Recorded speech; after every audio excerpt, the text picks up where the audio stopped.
এই দুটো খাবার 15 দিন অন্তর দুবার দিয়ে জল দিয়ে দিন গোলাপ গাছে, ফুটবে শত শত গোলাপ। নমস্কার বন্ধুরা, গ্রিন গার্ডেনিং ফ্যামিলি ইউটিউব চ্যানেলে আপনাদের স্বাগত।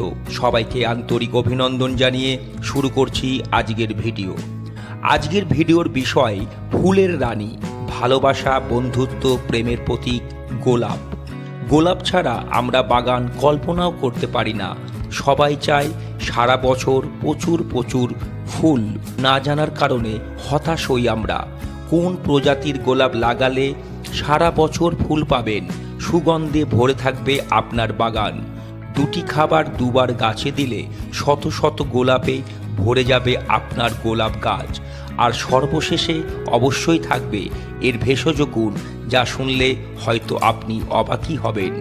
গোলাপ এর সঠিক পরিমাণ ও সঠিক ব্যবহার করলে আপনি থাকবেন সুস্থ ও সবল। ভিডিওটি যদি ভালো লাগে লাইক, শেয়ার, কমেন্টস করুন, বন্ধুদের কাছে শেয়ার করুন। আর যদি সম্ভব হয় বন্ধু, সাবস্ক্রাইব করে আমাদের পরিবারের অন্তর্ভুক্ত হন। না জেনে আপনি যদি নার্সারি থেকে গাছ কিনে এনে লাগান, হতাশ হওয়ার সম্ভাবনাই বেশি। আমরা যে গোলাপগুলোর নাম বলবো একটু খাতায় লিখে রাখুন, সেই মতো গোলাপ কিনে বাড়িতে লাগান। 100% নিশ্চিত থাকুন হতাশ হবেন না। তার আগে আপনাকে সিদ্ধান্ত নিতে হবে আপনি কী রকম গোলাপ গাছ লাগাতে চান। সারা বছর গাছে ফুল পেতে চান, নাকি একবার অথবা দুবার? ফুল ছোট নাকি বড় গোলাপ আপনার চাই? সুগন্ধি নাকি দেখতে খুব সুন্দর? আপনি যদি দেখতে সুন্দর এবং সুগন্ধি ফুল চান, তাহলে আপনাকে হাইব্রিড চা গোলাপ, হাইব্রিড টি রোজ, এটিকে HT নামেও পরিচিত, ফুলে 30 থেকে 50টা পাপড়িযুক্ত এই গাছ বাড়িতে লাগিয়ে ফেলুন। যদি আপনার হাতে সময় কম থাকে, আপনি টবে লাগাতে চান, অর্থাৎ কম যত্নে যদি আপনি ফুল পেতে চান, আপনি নার্সারি চলে যান, সদাবাহার প্রজাতির গাছ লাগান। আপনাকে নার্সারির লোক হয়তো অনেক কিছু বুঝিয়ে দেবে। আপনি সদাবাহারটা আপনি টবে লাগান, নিরাশ হবেন না। আপনি যদি খুব সুগন্ধি ফুল ভালোবাসেন, বস্কোবেল, সানি নকআউট লাগাতে পারেন। আপনি যদি এদের জন্য বেশি সময় দিতে পারেন, অর্থাৎ যত্ন করতে পারেন, তাহলে দেখতে খুব সুন্দর সুগন্ধি Queen Elizabeth, Dutch gold, Julius rose, Mirinda, black prince, Iran, Sunsilk প্রজাতির গাছ লাগাতে পারেন। কৃষক বন্ধুরা যারা চাষের জন্য লাগাবেন, তারা মিরান্ডি, তাজমহল, প্যারাডাইস অবশ্যই লাগাবেন। ফুল যদি দীর্ঘস্থায়ী হতে হয়, অর্থাৎ একটা ফুল আপনি চান যে 1 মাস 1.5 মাস ধরে থাকবে, তাহলে আপনাকে লাগাতে হবে রিমোট্যান্ট জাতের গোলাপ। তবে দেশি, আমাদের খাঁটি দেশি লাগান, নিরাশ হবেন না। খুব খুব ভালো ফুল হয় আমাদের দেশি গোলাপগুলোতেও। গোলাপ গাছের জন্য মাটি নিয়ে খুব একটা চিন্তা করার কারণ নেই, যে কোনো মাটিতে এরা খুব মানিয়ে নিতে পারে। ভালো জল নিষ্কাশন ব্যবস্থাযুক্ত হিউমাসপূর্ণ মাটিতে গোলাপ খুব ভালো হয়। উর্বর দোআঁশ মাটি কিংবা এঁটেল মাটিতেও এরা মোটামুটি ভালোই হয়। এরা যেহেতু বহুবর্ষজীবী উদ্ভিদ, তাই প্রাথমিক অবস্থায় যদি আমরা মাটিটা খুব ভালো করে তৈরি করতে পারি, 50% কাজ আমাদের আগেই হয়ে যাবে। পুরনো মাটির মধ্যে আমরা বালিটা একটু মিশিয়ে নেব 500 গ্রাম মতো। এবার আমরা যেটা দেব, গোবর, পুরনো গোবর আমরা 300 গ্রাম মতো মিশিয়ে দেব। নাইট্রোজেনযুক্ত মাটি কিন্তু খুব ভালোবাসে, গোবর দিলে খুবই ভালো হবে। এবার আমরা হাড় গুঁড়ো 1 মুঠো দিয়ে দেব। এবার যেটা আমরা দেব, 1 মুঠো শিংকুচিটা আমরা দিয়ে দেব। শিংকুচিটা দেওয়ার পর আমরা একটু ভার্মি কম্পোস্টটা দেব 200 থেকে 300 গ্রাম। 100-150 দিলেও কোনো অসুবিধা নেই। ভার্মি কম্পোস্টটা দিলে মাটিটা খুব উর্বর থাকবে। এবার আমরা দেব সাপ ফাঙ্গিসাইড। আপনারা যে কোনো ফাঙ্গিসাইড ব্যবহার করতে পারেন। এটা অল্প করে মিশিয়ে মাটিটাকে ভালো করে আগে তৈরি করে নিন, রোদে শুকিয়ে নিন মাটিটাকে, তারপর গোলাপ গাছ লাগান। তাহলে দেখবেন আপনার পরবর্তী খাটনি অনেক কমে যাবে। ভালো গোলাপ পেতে হলে মাটির pH মাত্রা ঠিক রাখতে হবে। 6 থেকে 6.5, সর্বাধিক 7 pH যুক্ত মাটিতে গোলাপ সব থেকে ভালো হয়। এটি বোঝার জন্য একটি যন্ত্র আছে, তার দাম কিন্তু অনেকটাই বেশি। সহজে কিভাবে মাটির pH সঠিক নির্ধারণ করা যায়, তার একটা ঘরোয়া পদ্ধতি আমরা অবশ্যই যথাশীঘ্রই আমরা আপলোড করে দেব। জল কম অথবা বেশি হলে গাছে ভালো ফুল আসতে চায় না, তাই সময় মতো পরিমাণ মতো গাছে জল দিন। কত ইঞ্চি টবে কোন ঋতুতে কতটা পরিমাণ জল দিতে হয় তার একটা ভিডিও আমাদের চ্যানেলে দেওয়া আছে, যদি সম্ভব হয় বন্ধু একটু দেখে নেবেন। পৃথিবীতে 300 প্রজাতি এবং 1000-এর অধিক জাতের গোলাপ দেখতে পাওয়া যায়। 20 থেকে 30 ডিগ্রি সেলসিয়াস তাপমাত্রায় এদের ফুল খুব ভালো হয়, তবে এরা তাপমাত্রা ভালো সহ্য করতে পারে। আপনি দিনে 6 থেকে 7 ঘন্টা এদের রোদে রাখুন, অধিক ফুল পাবেন।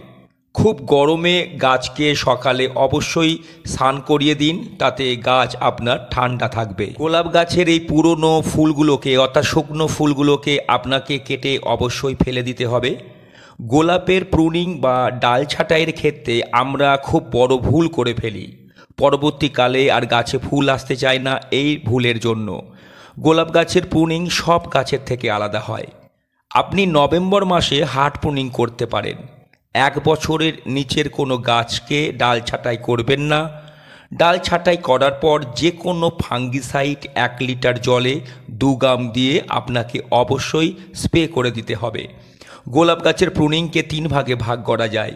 হার্ড প্রুনিং, যেটা 5 বছরের ওপরের গাছে আপনি করতে পারবেন 2 ফুট রেখে। মিডিয়াম প্রুনিং, যেটা 3 বছরের অধিক গাছের ওপরে আপনি করতে পারবেন 2 থেকে 3 ফুট আপনার ডালগুলোকে রেখে। সফট প্রুনিং যেটা আছে 1 বছরের পুরনো গাছের ওপরে আপনি করতে পারেন। ভালোভাবে প্রুনিং করলে আপনি প্রচুর ফুল পাবেন, 100% আপনি নিশ্চিত থাকুন বন্ধু। গোলাপ গাছ যদি একবার থিপস, লেদা পোকা, ঘাস ফড়িং দ্বারা আক্রান্ত হয়ে যায়, আমরা কিন্তু ফুল কখনোই পাবো না। আমাদের যথাসময়ে ব্যবস্থা অবশ্যই নিতে হবে। বিশেষ করে হনুমানের হাত থেকে কিন্তু আপনার গোলাপ গাছকে সুরক্ষিত রাখতে হবে। হনুমান যদি একবার আপনার গাছ দেখে, মুড়িয়ে কিন্তু গোলাপ গাছ খেয়ে চলে যাবে। এবার চলে আসি আমরা কিভাবে এর ব্যবস্থা করব। নিম অয়েল আমরা ব্যবহার করতে পারি। 5 ml নিম অয়েলটা আমরা 1 লিটার জলের মধ্যে দিয়ে 10 দিন অন্তর স্প্রে করতে পারি। নিম অয়েলের মধ্যে যদি আমরা 5 গ্রাম মতো হ্যান্ড ওয়াশটা দিই, 2 ml মতো কাকাটা, আর যদি মনে করেন এই তিনটেই একসাথে আপনি ব্যবহার করবেন, খুব উপকার পাবেন আপনি গোলাপ গাছের ক্ষেত্রে। তাতেও যদি আপনার সমস্যার সমাধান না হয়, তাহলে ম্যাজিক 70 WS-টা ব্যবহার করতে পারেন। আমি বলেছিলাম জবা গাছের ক্ষেত্রেও গোলাপ গাছের ক্ষেত্রে এটা খুবই কার্যকরী একটা কীটনাশক। তাছাড়া আপনি একতারাটাও প্রয়োগ করতে পারেন মাসে 2 বার, তাহলে কিন্তু আপনি আশা করি উপকার পাবেন। যারা একটু বেশি যত্ন নিতে চান গোলাপ গাছের ক্ষেত্রে, হাইড্রোজেন পারঅক্সাইডটা আপনি ব্যবহার করতে পারেন। জলের সাথে মিশিয়ে ভালো করে স্প্রে করে দেবেন। পরিষ্কার পরিচ্ছন্ন সবুজ থাকবে, কীটপতঙ্গ দ্বারা মুক্ত থাকবে আপনার গোলাপ গাছ। গোলাপ গাছের আর একটা শত্রু হলো ছত্রাক। আপনাকে গাছকে অবশ্যই ছত্রাক মুক্ত রাখতে হবে, গাছ এবং টবের মাটি। তার জন্য সাফ ফাঙ্গিসাইডটা ব্যবহার করতে পারেন 1 লিটার জলে 2 গ্রাম দিয়ে। খুব ভালোভাবে সকালবেলায় গাছে স্প্রে করে দিন এবং টবের মাটিতে দিয়ে দিন, তাহলে আপনার ছত্রাকের সমস্যা একেবারেই থাকবে না। ভিডিওর প্রথমেই আমরা বলেছিলাম 2টো খাবার 15 দিন অন্তর অন্তর গাছে দিলে আপনার গোলাপ গাছে প্রচুর প্রচুর ফুল হবে। আপনি এই সারটা ভালোভাবে দেখে নিন, ব্যবহার করুন। যদি আপনি সফল না হন, আপনার বিরূপ মন্তব্যটা আমাদের বক্সে এসে অবশ্যই করবেন। আমরা টবের মাটিগুলো তুলে নিয়েছি, আমি 2টো টবের জন্য এখানে সার তৈরি করছি। 1 মুঠো করে আমি ভার্মি কম্পোস্টটা ব্যবহার করব, অবশ্যই আসলটা ব্যবহার করার চেষ্টা করবেন।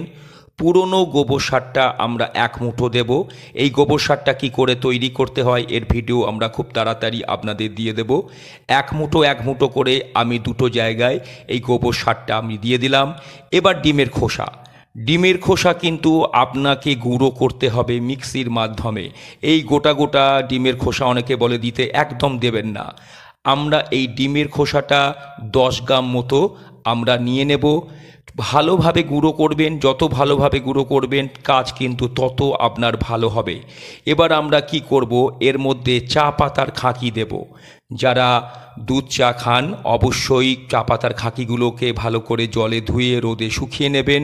আমরা এখানে 1 মুঠো, ওখানে 1 মুঠো আমরা চা পাতার খাঁকিটা ব্যবহার করব। এবার আমরা খুব ভালোভাবে এই ফার্টিলাইজারযুক্ত মাটিটাকে আমরা মিশিয়ে নেব। তারপর আমরা টবে এটাকে খুব ভালোভাবে টবটাকে পরিপূর্ণ করে দেব। খুব ভালোভাবে আপনারা দেখে নিন, নিজেরাও করুন, আপনারা সফল হবেন 100% নিশ্চিত থাকুন। এবার আমরা কি করব, আমরা এই রকম কলার খোসাকে আমরা টুকরো টুকরো করে কেটে 24 ঘন্টার জন্য ভিজিয়ে রেখেছিলাম। কলার খোসাগুলো অবশ্যই আপনারা একটু ভালো করে জলে ধুয়ে নেবেন। এখন কলাতে কিন্তু কার্বাইড যথেষ্ট দেওয়া হয়। এটাকে আমরা ভালোভাবে ছেঁকে নেব। এই কলার খোসাগুলোও কিন্তু আমরা পরবর্তীকালে ব্যবহার করতে পারবো, অসুবিধা নেই। এবার এই যে লিকুইডটা, কলা খোসা ভেজানো জলটা আমরা গাছে খুব ভালোভাবে আমরা দিয়ে দেব। এর ঠিক 15 দিন পর আমরা ম্যাগনেসিয়াম সালফেটটা নেব। 1 লিটার পরিষ্কার জলের মধ্যে আমরা 2 গ্রাম মতো ম্যাগনেসিয়াম সালফেটটা দিয়ে দেব। আর একটা জিনিস আমাদের দিতে হবে MOP, মিউরেট অফ পটাশ, অর্থাৎ যেটা আমরা লাল পটাশ নামে জানি। 1 চামচ অর্থাৎ 5 গ্রাম মতো দিয়ে আমরা খুব ভালোভাবে এটাকে গুলে নেব। আমরা এই লিকুইডটা কিন্তু গাছের গোড়ায় খুব ভালোভাবে আমরা দিয়ে দেব। এবার আপনারা একটু অপেক্ষা করবেন।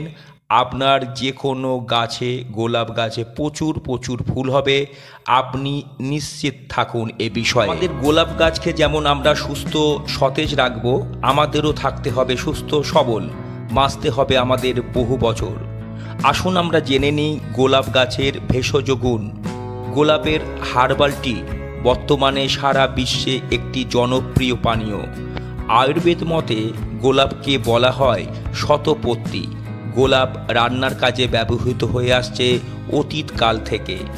ত্বক ভালো রাখতে, ওজন কমাতে, ক্লান্তি, আলস্য, পেট ব্যথা, মুখে ঘা, চোখ ফোলা, মাথা ব্যথা, নাক থেকে রক্তক্ষরণ, রোদে পোড়ার দাগ মেটাতে গোলাপের জুড়ি মেলা ভার। গোলাপের পাপড়ি ও চিনি দিয়ে তৈরি হয় গুলকন্দ, যেটি বিশেষ উপকারী। আপনি গোলাপ গাছকে ব্যবহার করুন, কিন্তু আয়ুর্বেদ বিশেষজ্ঞের মত অনুসারে। আশা করি ভিডিওটি আপনাদের ভালো লেগেছে। ভালো লাগলে লাইক, শেয়ার, কমেন্টস করুন, বন্ধুদের কাছে শেয়ার করুন। আর যদি সম্ভব হয় বন্ধু, আমাদের চ্যানেলটিকে সাবস্ক্রাইব করে আমাদের পরিবারের অন্তর্ভুক্ত হন। নমস্কার।